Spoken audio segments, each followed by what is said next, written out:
All right, guys, listen to this. Well, let's talk about another issue in the news right now. Senator Ted Cruz, he's your main rival in Iowa, according to all the polls right now.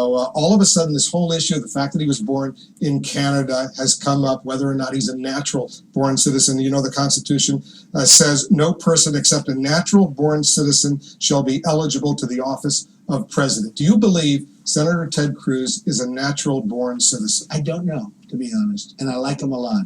And I don't like the issue. I don't like even bringing it up. And, you know, it wasn't me that brought it up. It was the Washington Post doing an interview. They asked you a question. One of the questions they asked me was this question. And, you know, they went with it. And I wasn't very aggressive with the answer, except one thing. You can't have somebody running if the Democrats are going to at some point, and one of them threatened to bring a suit a long time ago. But how can you have a nominee running, you know, against a Democrat, and whoever it may be, probably Hillary Clinton, because she'll probably escape the email problem, which is disgusting that she's able to, because other people have, for doing far less, have had very, very major consequences. It's been terrible, but it's probably going to be Hillary. So how do you run against the Democrat, whoever it may be, and you have this hanging over your head if they bring a lawsuit? A lawsuit would take 2-3 years. He says he's a natural-born citizen because his mother was U.S.-born, a U.S. citizen, and as a result, he's a natural-born citizen. Well, I hope he's right. I don't, you know, I want to win this thing fair and square. I don't want to win on this point. What the Democrats are saying, though, is he had a passport.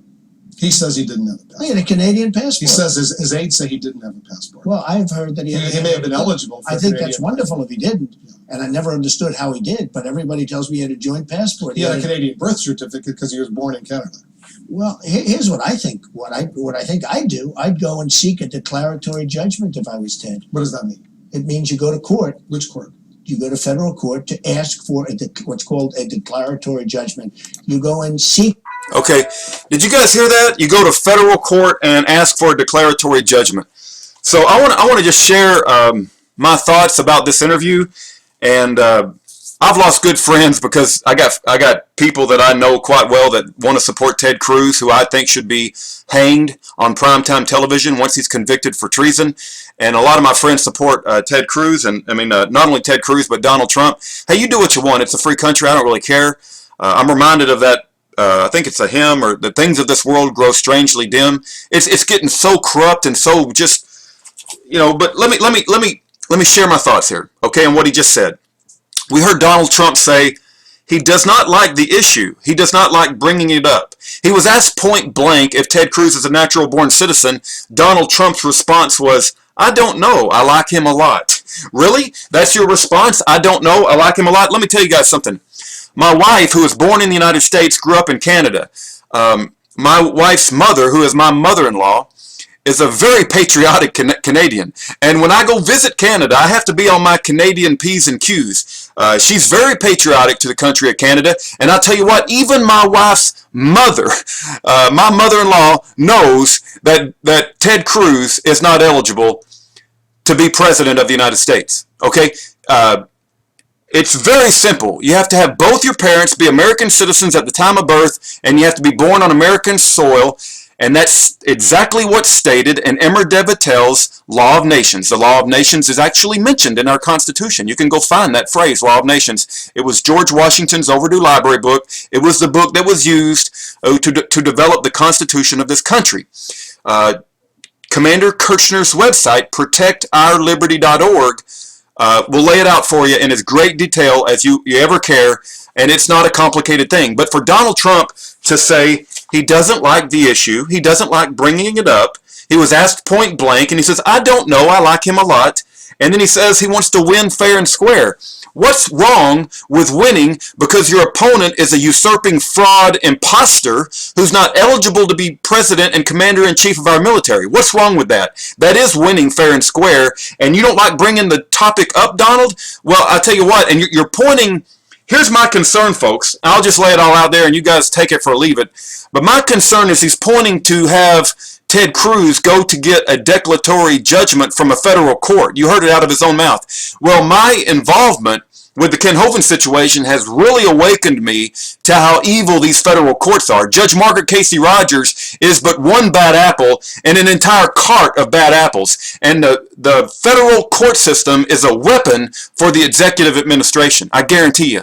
And if here's what I'm afraid is going to happen. Donald Trump is in on it. He's going to point Ted Cruz to go get a federal declaratory judgment. They're going to find some bad apple like Judge Margaret Casey Rogers. Judge Margaret Casey Rogers will say, yeah, Ted Cruz, you're eligible. Anybody knows that you're eligible because you had a mother that was an American, even though you were born in Canada or born in North Korea or born in, Iraq. It doesn't matter, So once this federal judge makes this declaratory judgment, and all the federal judges, most every one of them are bad, right? Then they'll just sweep the whole thing under the rug, and they'll push the whole birther thing, to the back burner, and Donald Trump can pick Ted Cruz as his vice president since he likes him so much and he wants to win fair and square. And what else did he say? I like him a lot. He doesn't know. You don't know Donald. You're claiming to be this genius in business and genius in politics, and you're running for commander-in-chief of our military. You're running to be president of the United States of America, leader of the free world, and you ain't figured out what natural-born citizen means. And so when you're asked about it, I don't know. That's the best you can come up with. And you don't like the issue, and you don't like bringing it up. Okay, I see. I tell you what, you guys can trust this guy all you want to. I don't trust him. I'm concerned they're setting this thing up to brush it under the rug with a federal declaratory judgment. And these federal judges are in the back pockets of the executive administration, Eric Holder, Loretta Lynch, and Obama. I guarantee you. And they're going to say whatever is best for the administration. That's my little 2 cents worth on the Donald Trump Wolf Blitzer thing. And if you want to know something else, go, I think Rand Paul, my mother-in-law told me about this too. I think it's Rand Paul, if you can go find the article, and if I find the article, I'll put it under the video. But Rand Paul said that Ted Cruz meets all the qualifications. You know what he said Ted Cruz meets all the qualifications for? To be Canadian Prime Minister. So maybe Ted Cruz should be running for Canadian Prime Minister, and he can take his CFR wife, who wants to make a North American community, and they can just go, make a North American community in Canada, but they can just get the hell out of the United States. That's what I think about Ted Cruz.